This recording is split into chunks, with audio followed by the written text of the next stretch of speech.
Good morning. कैसे हैं आप लोग? आई होप बीपीएससी का एग्ज़ाम आप लोग का बहुत अच्छा गया होगा, है ना। क्वेश्चन थोड़ा लेवल का था लेकिन फिर भी बनाने लायक था, है ना। जहाँ तक करेंट अफेयर का बात है, आप लोग को पता चल गया होगा कि पैटर्न बदल रहा है। वो पिछले साल से पता चल गया था कि पैटर्न बदल रहा है। तो अब केवल वन लाइनर पढ़ने से काम नहीं चलेगा। वन लाइनर का अपना एक महत्व है, निश्चित रूप से महत्व है। इस बार भी बहुत सारा क्वेश्चन वन लाइनर फॉर्म में आया था, लेकिन अल्टीमेटली अगर सिलेक्शन पाना है तो वन लाइनर से काम नहीं चलेगा। वन लाइनर के साथ साथ आपको थोड़ा डिस्क्रिप्टिव, थोड़ा डिटेल में जानना पड़ेगा। हर बार बताएं कि जैसे क्वेश्चन थोड़ा दाएं बाएं ऊपर नीचे इधर उधर से पूछ दे तो आप डिस्क्रिप्टिव में पढ़े रहेंगे तो आपका माइंड काम करेगा। जस्ट वन लाइनर में पढ़े रहेंगे तो माइंड काम नहीं करेगा। मतलब कि क्या हुआ कि रटा हुआ तोता बन गए हैं। क्वेश्चन आया तो बताएं, नहीं आया तो दिमाग लगाने का कोई ज़रूरत ही नहीं। दिमाग लगाइएगा तो गलत ही बनेगा और छोड़ दीजिएगा तो भी मेरिट में आप नहीं आइएगा, तो दोनों में हानि। तो इसके लिए हम दो काम कर रहे हैं। एक तो प्रतियोगिता दर्पण का जो डिटेलिंग कर रहे हैं तो करेंगे ही। जो हम डिटेलिंग करेंगे, जिस चैप्टर का डिटेलिंग करेंगे, जिस टॉपिक का डिटेलिंग करेंगे प्रतियोगिता दर्पण का, उसका हम एमसीक्यू का भी कर देंगे। एक डिटेलिंग का वीडियो रहेगा, एक एमसीक्यू का वीडियो रहेगा। इससे क्या होगा कि दोनों स्टूडेंट को फ़ायदा हो जाएगा। जो बीपीएससी दे रहे हैं, जो बिहार एसएससी दे रहे हैं, जो बिहार दरोगा दे रहे हैं, या झारखंड एसएससी का इतना बड़ा वैकेंसी आया हुआ वो दे रहे हैं, और बिहार बीपीएससी का जो टीचर का है वो सब दे सकते हैं, दरोगा का है वो लोग दे सकते हैं, है ना। तो हम एमसीक्यू और डिटेलिंग दोनों लेके चल रहे हैं, क्योंकि डिटेलिंग पता चले, पढ़ने से ये पता चलेगा कि एमसीक्यू तो आपका बनेगा ही, याद रह जाएगा, रटिएगा तो, ध्यान रखिएगा तो। दूसरी बात, अगर बीपीएससी क्वालिफाई भी कर जाते हैं तो अल्टीमेटली आपको मेंस में जाना ही जाना है। तो रट के कहाँ तक जाइएगा जब तक बातों को समझे हुए नहीं रहिएगा, तो, है ना। तो हम लोग चालू करते हैं। पहले आज प्रतियोगिता दर्पण का भी हम डिटेलिंग कर देते हैं, इतना टॉपिक का, 5 टॉपिक का। और इसके बाद अगला वीडियो जो बनाएंगे वो 10 क्वेश्चन, उसमें 10-11 क्वेश्चन उसमें एमसीक्यू रहेगा, बस इसी का रहेगा। ये आपके लिए बहुत आसान हो जाएगा, है ना। तो आज से चलते हैं, चालू करते हैं। देखिए, पहला क्वेश्चन अक्टूबर महीना का है, अक्टूबर महीना का चालू किए। स्वतंत्रता दिवस पर राष्ट्र के नाम संदेश में आर्थिक व अन्य उपलब्धियों, आर्थिक और अन्य उपलब्धियों का उल्लेख राष्ट्रपति द्वारा, है ना। देखिए, जैसा कि हमें पता है कि 15 अगस्त 2023 को जो स्वतंत्रता दिवस मनाया गया वो 77वां यानी 77वां स्वतंत्रता दिवस था, है ना। तो स्वतंत्रता दिवस के अवसर पर राष्ट्रपति, माननीय राष्ट्रपति द्रौपदी मुर्मू जी के द्वारा राष्ट्र के नाम संदेश दिया गया। उस संदेश में मुख्य रूप से 2 बातों पर उन्होंने फोकस किया। मैगजीन में तो बहुत लंबा चौड़ा दिया हुआ है, लेकिन समझने की बात है कि मेन 2 बातों पर फोकस किया। एक आर्थिक उपलब्धि पर, दूसरा सरकार की अन्य उपलब्धि पर, कि सरकार ने आर्थिक क्षेत्र में क्या उपलब्धि किया है और अन्य क्षेत्र में क्या उपलब्धि किया है ना। तो जहाँ तक आर्थिक उपलब्धि का बात है, वहाँ पर आर्थिक उपलब्धि में भी 2 बातों पर ध्यान दिया है। देखिए, लिख दे रहे हम, है ना। पहला क्या है? आर्थिक उपलब्धि। उपलब्धि, उपलब्धि क्या है? एक आर्थिक है, आर्थिक उपलब्धि, और दूसरा क्या है? अन्य उपलब्धि। क्या हम पढ़ रहे हैं? राष्ट्र महोदय जो अपना भाषण दिए, अभिभाषण दी है, संदेश दी है, इसमें 2 बातों पर ज्यादा चर्चा की, एक आर्थिक उपलब्धि पर, एक अन्य उपलब्धि पर। तो आर्थिक उपलब्धि पर 2 बातों पर ध्यान दीजिए, ये 2 बातों पर चला जाएगा। देखिएगा, इसको हम तोड़ दे रहे हैं। पहला क्या है कि उन्होंने बताया कि व्यवसाय करना आसान हो गया देश में। इस देश में व्यवसाय करना आसान हो गया, जिसको आप ईज ऑफ डूइंग बिजनेस कहते हैं, वो आसान हो गया है। लोगों को कारोबार करना आसान हो गया है, लोन दे रहा है, मुद्रा बैंक है, लोन मिल जा रहा है ना। तरह तरह का लोन मिल जा रहा है। इससे क्या हुआ? व्यवसाय करना आसान हो गया। जब व्यवसाय फलेगा फूलेगा तो क्या होगा? लोगों को रोजगार मिलेगा। रोजगार मिलेगा तो क्या होगा? बेरोजगारी कम होगा। बेरोजगारी कम होगा तो क्या होगा? गरीबी कम होगा, है ना। इस तरह से देखते हैं कि व्यवसाय करना आसान हो गया। व्यवसाय पर उन्होंने बात की, व्यवसाय आसान हो गया, आसान हो गया। दूसरा बात क्या है? उन्होंने फोकस किया कि सरकार ने बहुत सारी कल्याणकारी योजनाएं चालू की है। कल्याणकारी योजना है ना, महिला के लिए, विकलांग के लिए, युवा के लिए, है ना, बहुत लोगों के लिए, बेरोजगारी के लिए बहुत सारे कल्याणकारी योजनाएं चालू की हैं। उन कल्याणकारी योजनाओं के कारण क्या हो रहा है, इसका भी असर गरीबी पे पड़ रहा है और बहुत बड़ी आबादी देश का गरीबी से बाहर निकलने में सक्षम हो पाई है। क्लियर। तो दूसरा फोकस किया क्या, कल्याणकारी, यानी सरकार की कल्याणकारी योजना, कल्याणकारी योजनाओं का जिक्र किया है। क्लियर, ये आपको क्लियर हो गया। पहला अपना संदेश में आर्थिक बात की है, आर्थिक उपलब्धि की बात की है, उसमें व्यवसाय आसान हो गया है, इससे रोजगार मिला है, गरीबी कम हुआ। दूसरा, सरकार ने बहुत सारी कल्याणकारी योजनाएं चालू की है, उससे भी गरीबी कम हुआ। क्लियर। दूसरा मतलब अन्य उपलब्धि। अब अन्य उपलब्धि में मुर्मू जी ने विशेषकर स्पेस रिसर्च यानी कि अंतरिक्ष अनुसंधान का जिक्र किया है। अभी हम लोग, जैसा कि हम लोग अभी चंद्रयान 3 का जश्न मनाए हैं कि इसरो ने चंद्रयान 3 को चांद पर भेजा, प्रज्ञान रोवर, विक्रम लैंडर वहाँ पहुँचा, है ना। तो ये बहुत बड़ी उपलब्धि है स्पेस रिसर्च में। तो माननीय राष्ट्रपति जी ने इसका भी जिक्र किया है ना। यानी कि स्पेस रिसर्च यानी कि क्या हो जाएगा, अंतरिक्ष अनुसंधान। अंतरिक्ष अनुसंधान के क्षेत्र में जो भारत प्रगति कर रहा है उसका उल्लेख किया है। उसके साथ साथ एक ऑर्गेनाइजेशन बनाया गया है ना, एक फाउंडेशन बनाया गया है। उस फाउंडेशन का नाम क्या, अनुसंधान नेशनल रिसर्च फाउंडेशन। अनुसंधान नेशनल रिसर्च फाउंडेशन है ना, बोल दे रहे हैं, अनुसंधान नेशनल रिसर्च फाउंडेशन। क्लियर। इसके लिए 5 वर्ष तक 5 ईयर्स तक, है ना, सरकार 50,000 करोड़ रुपया देगी। इस राशि का खर्च कहाँ होगा, तो स्पेस रिसर्च में खर्च होगा। जैसा कि अभी पता है कि भारत चंद्रयान भेजा है, उसका अभी आपका सूरज की ओर भेजा है ना, मिशन आदित्य जो लॉन्च किया है। मार्स मिशन करना चाह रहा है, बहुत मिशन करना चाहता है, स्पेस रिसर्च में बहुत सारा रिसर्च करना चाह रहा है भारत। इसके लिए पैसा की जरूरत है, तो सरकार ने एक फाउंडेशन बनाया, अनुसंधान research national research foundation, 5 years तक 50,000 करोड़ देगा। तो माननीय राष्ट्रपति जी ने इसका भी जिक्र किया है ना। यानी मुख्य रूप से 2 उपलब्धियों का जिक्र किया है। तो आप पूरा मैगजीन पढ़ेंगे तो एकदम यही करक्स है, उतना सारा पढ़ने का मतलब यही निकलेगा। इसको आप समझ लेंगे तो मैगजीन फटाफट आपका क्या हो जाएगा, क्लियर हो जाएगा। एकदम लगेगा कि बातों को समझ गए हैं, नहीं तो बात समझना मुश्किल हो जाएगा, करक्स निकालना मुश्किल हो जाएगा, है ना। तो इसका MCQ भी आपको हम दे देंगे, लेकिन पहले इसका डिटेलिंग आप जान लीजिए, ताकि मेंस में और अदर टाइप का क्वेश्चन अगर आ जाए तो उसमें आप अपना यूज कर लें। ठीक है, तो ये तो हो गया। आगे बढ़ते हैं,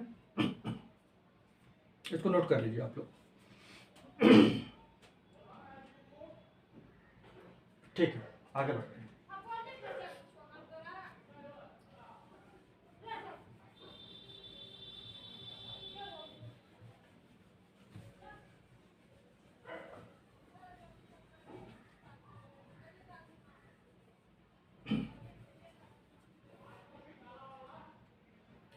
ठीक है, ये तो हो गया। अब हम लोग आगे बढ़ते हैं। दूसरा क्या है, स्वतंत्रता दिवस पर लाल किले की प्राचीर से PM मोदी का संबोधन। हाँ, जैसा कि अभी हम लोग स्वतंत्रता दिवस का ही बात कर रहे थे कि राष्ट्रपति महोदया ने क्या क्या संदेश में दिया। PM मोदी ने स्वतंत्रता दिवस के अवसर पर लाल किला से झंडा फहराया, झंडा तोलन किया, है ना, और देश को संबोधन भी किया, भाषण भी दिया। वो भाषण में क्या क्या बात प्रमुख था, उन बातों को हम लोग को समझने की ज़रूरत है ना। तो अगर प्रश्न देखा जाए तो ये लाल किला से मोदी जी का 10वां झंडा तोलन था, है ना, ये 10वां था। और वो मनमोहन जी का बराबरी कर लिए। मनमोहन जी भी, जो पूर्व प्रधानमंत्री हम लोग का रहे मनमोहन जी, वो भी 10 बार झंडा फहरा चुके हैं और मोदी जी भी फहरा चुके हैं। ये 77वां 15 अगस्त था, स्वतंत्रता दिवस था, जैसा कि हम लोग को पता है भाषण के दौरान उन्होंने सरकार की उपलब्धियों का बखान किया, ठीक है, जिसमें जनधन जो खाता खुलवाया गया उसके बारे में है, शौचालय का निर्माण किया गया उसके बारे में है ना, मुद्रा बैंक योजना जो चालू किया गया उसके बारे में किए गए। उसके बाद अन्य भी बहुत सारी योजनाएं हैं, जैसे कि अभी चंद्रयान 3 गया है, ठीक है ना, हरित हाइड्रोजन है, क्वांटम कंप्यूटर है, क्या इन सब बातों का जिक्र किया। नए संसद भवन का निर्माण किए हैं, इन सब बातों का उन्होंने जिक्र किया। लेकिन सबसे प्रमुख बात है जो स्टूडेंट को जानना चाहिए और प्रश्न जरूर पूछेगा, ये इस एग्जाम में पूछे चाहे अगला एग्जाम में पूछे, लेकिन वो प्रश्न जरूर पूछेगा। उन्होंने लाल किला का प्राचीर से, लाल किला से एक योजना का घोषणा किया है ना, एक योजना घोषणा किया है। जैसा कि स्टूडेंट को पता है कि योजनाएं से प्रश्न तो रहते ही, आप लोगों को पता है। और ये लाल किला से योजना को घोषणा किया गया वो प्रधानमंत्री मोदी के द्वारा, तो निश्चित ही वो उसका अपना एक महत्व बन जाता है। उस योजना का नाम है विश्वकर्मा योजना, ठीक है, वो विश्वकर्मा योजना है, जान लीजिए। विश्वकर्मा योजना, क्लियर। ये योजना किसके लिए है बताइए, किसके लिए है योजना? ये योजना आपको लगेगा विश्वकर्मा है तब तो कोई मतलब जो लोहा से काम करते होंगे, मशीनरी का काम करते होंगे, उनसे रिलेटेड होगा। हाँ बिल्कुल सही है। लेकिन इसके साथ साथ जो बढ़ई भाई होते हैं ना, जो कारपेंटर होते हैं, लकड़ी का काम करते हैं, उनके लिए भी है, यानी कि बढ़ई के लिए और जो लोहार होते हैं उनके लिए, इन दोनों के लिए ये विश्वकर्मा योजना है। और विश्वकर्मा जयंती से इसको लागू किया जाना था, ठीक है ना। तो इसको अच्छा से आप लोग जान लीजिए, है ना। विश्वकर्मा योजना यानी कि ये किसके लिए है? दो लोगों के लिए है, एक बढ़ई भाई के लिए है, बढ़ई लोग जो रहते हैं, एक लोहार भाई लोग के लिए है, जो लोहा का काम करने में निपुण होते हैं, है ना। ये लकड़ी काम करने में निपुण होते हैं, ये लोहा का काम करने में निपुण होते हैं, ठीक है। तो इनके लिए ये विश्वकर्मा योजना। तो ये प्रश्न बहुत इंपॉर्टेंट, एकदम नोट कर लीजिए, ये क्वेश्चन आएगा ही आएगा। जैसा कि बहुत सारा क्वेश्चन हम लोग गेस किए थे, उससे बहुत सारा क्वेश्चन आया है। ये मोटा मोटी आइडिया मिल जाता है उसका महत्व से, कि कैसा प्रश्न है, इसका महत्व क्या है, ठीक है। तो ये क्वेश्चन आप ध्यान रखिएगा, इसको भूलने का नहीं है, इसको नोट कर लीजिए। आगे बढ़ते हैं हम लोग। मानहानि के मामले में सजा स्थगन के पश्चात राहुल गांधी की संसद सदस्यता बहाल हो गया, है ना।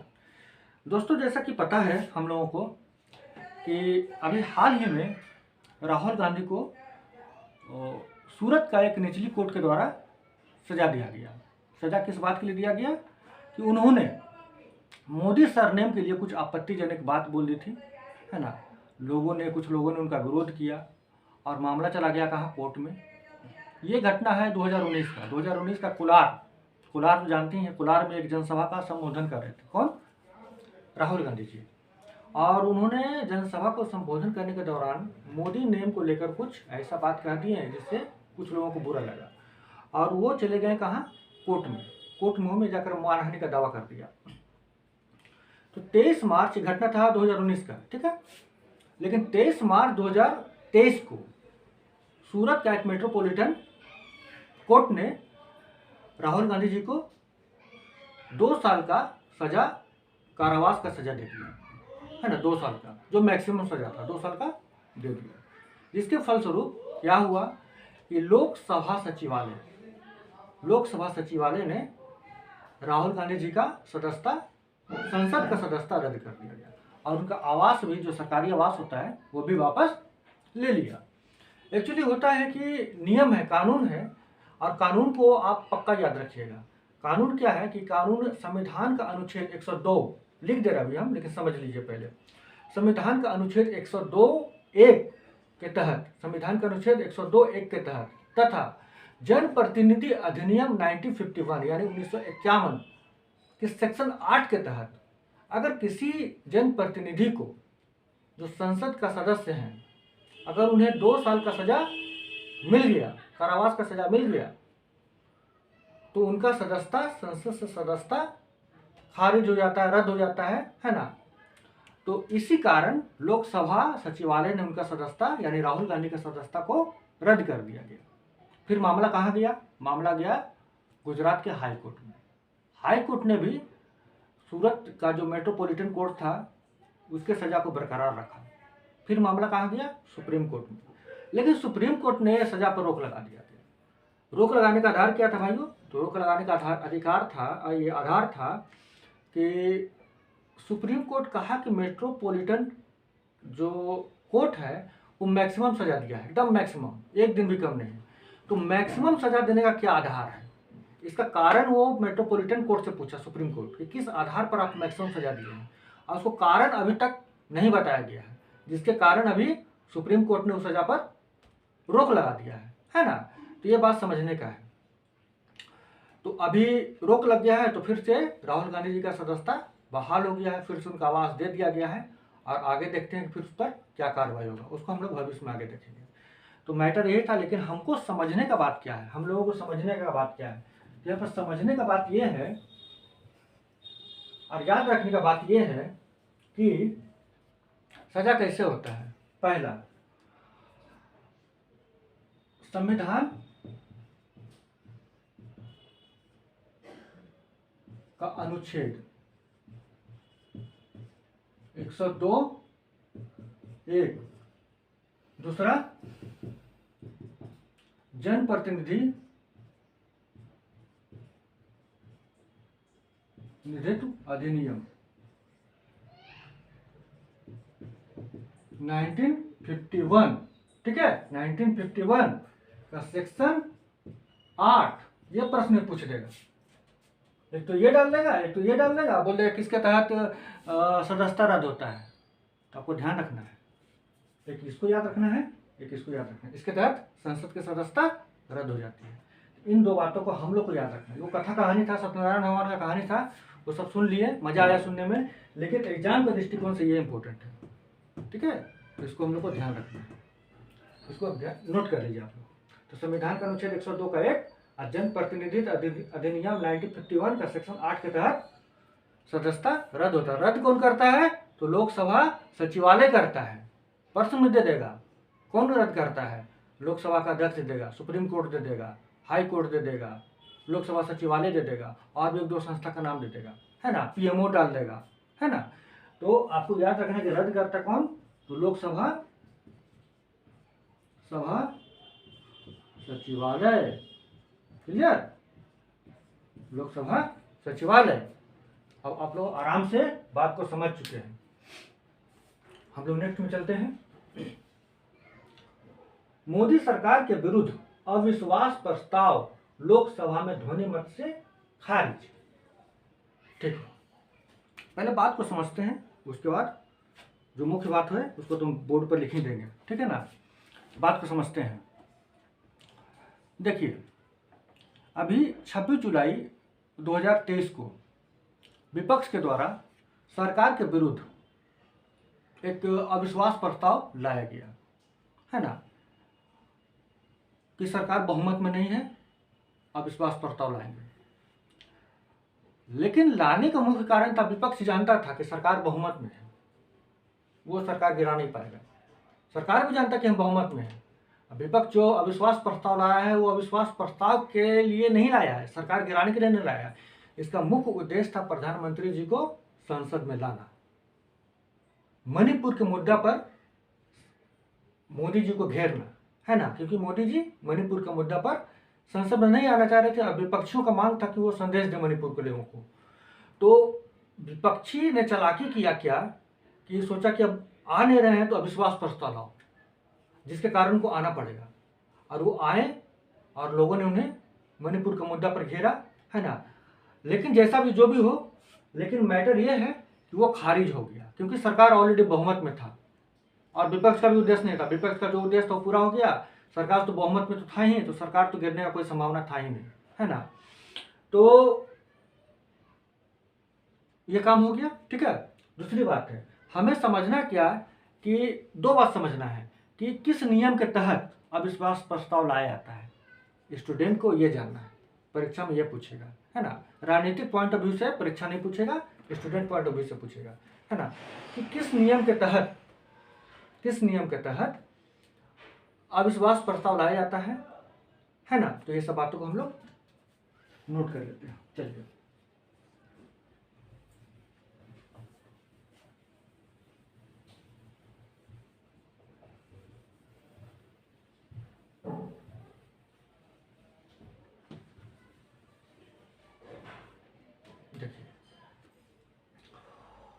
पहला नियम 198 इसके तहत। दूसरा है कि अविश्वास प्रस्ताव लाने के लिए प्रस्ताव हेतु विपक्ष से 50 सदस्य समर्थन करेंगे, मतलब इस प्रस्ताव का समर्थन करेंगे, और 50 सदस्य अनुमोदन करेंगे। ये काम होने के बाद लोकसभा अध्यक्ष इसका परमिशन दे देते हैं। ठीक है, तो इन दो बातों को याद रखना, एक तो नियम 198 रखना है, और दूसरा प्रस्ताव हेतु 50 सदस्य समर्थन, 50 सदस्य का अनुमोदन। क्लियर, इसको याद रखना है स्टूडेंट का पॉइंट ऑफ व्यू से। बाकी सब ठीक है, जानने समझने के लिए अच्छा है। आगे बढ़ते हम लोग, चलिए।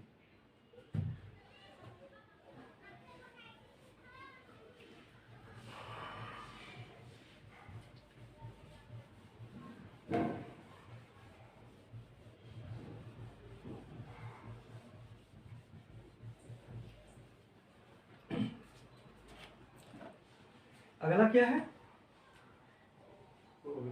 ओबीसी के लिए रोहिणी रिपोर्ट राष्ट्रपति को प्रस्तुत। बात को समझिए, ओबीसी में बहुत सारे जाति रहते हैं, एक जाति तो है नहीं, ओबीसी में बहुत सारे जाति होते हैं। ओबीसी के लिए 27% रिजर्वेशन भी दिया गया है, सरकार की तरफ से बहुत सारे लाभ भी ओबीसी को दिया जाता है। लेकिन ओबीसी में जो बहुत सारा जाति है ना, तो सरकार जानना चाह रही है कि क्या सभी जातियों को लाभ बराबर सुनिश्चित हो पा रहा है, लाभ मिल पा रहा है ना। यानी 27% तुम दे दिए, 27% तुम दे दिए, लेकिन उस 27% का लाभ तो कहीं ऐसा तो नहीं कि कोई विशेष जाति ज़्यादा उठा रहा है और कुछ जाति कम उठा रहा है, कुछ जाति को मिल ही नहीं रहा है।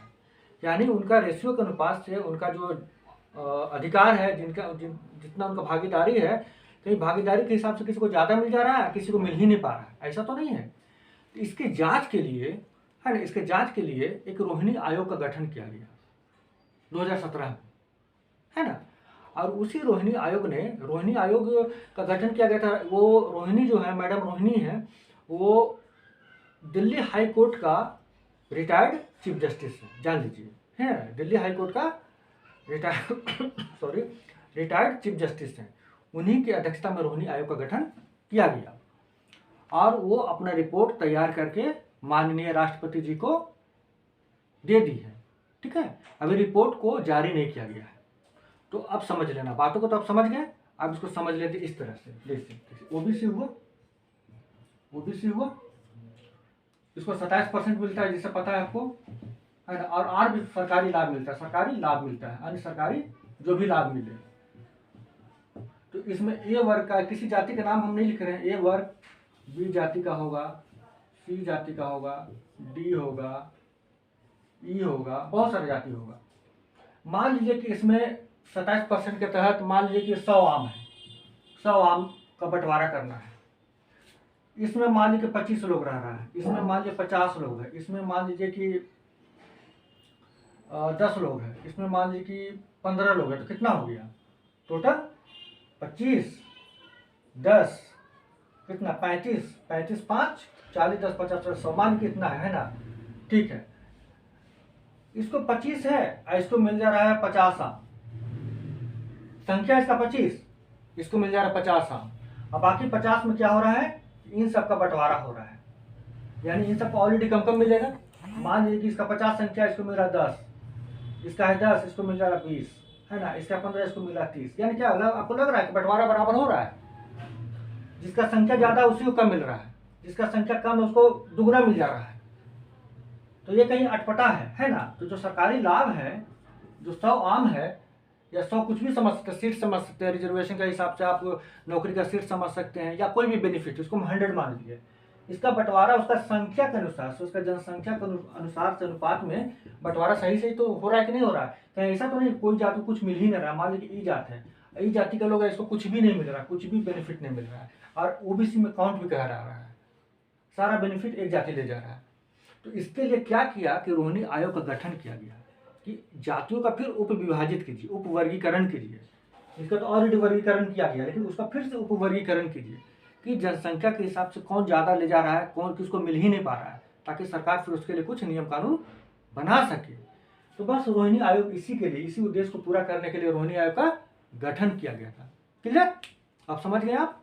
ठीक है, तो आप डिटेल में तो समझ ही चुके हैं, और ऑब्जेक्टिव में पूछा है कि कौन सा आयोग का गठन किया गया, तो रोहिणी आयोग का गठन किया गया, तो आराम से बता दीजिएगा, लेकिन उसका रीजन भी बता दीजिएगा। ये सबसे बड़ा फायदा का चीज़ है। तो देखिए, डिस्क्रिप्टिव पढ़ने का यही फायदा होता है कि हम बातों को अच्छी तरीके से समझ सकें, किसी को समझा सकते हैं, और इसका ऑब्जेक्टिव तो हम आपको बता ही देंगे, है ना, ताकि आपको आसान लगे, कोई दिक्कत आपको नहीं हो, और परीक्षा में आप अधिक से अधिक नंबर उठा सकें, है ना। ये बार कहते कि ये जो नंबर है ना, ये आपका व्हाट्सअप ग्रुप का है, इसमें मटेरियल होता है, आप चाहें तो इसको ज्वाइन कर सकते हैं। यहाँ पर हम QR कोड अब लगा देंगे। QR कोड में क्या हो जाएगा कि आप आराम से स्कैन कीजिएगा और आराम से आप उसको ज्वाइन कर सकते हैं। तो QR कोड हाल फिलहाल में लगा देंगे। ठीक है, तो फिर हम लोग नेक्स्ट क्लास में मिलते हैं। Good bye.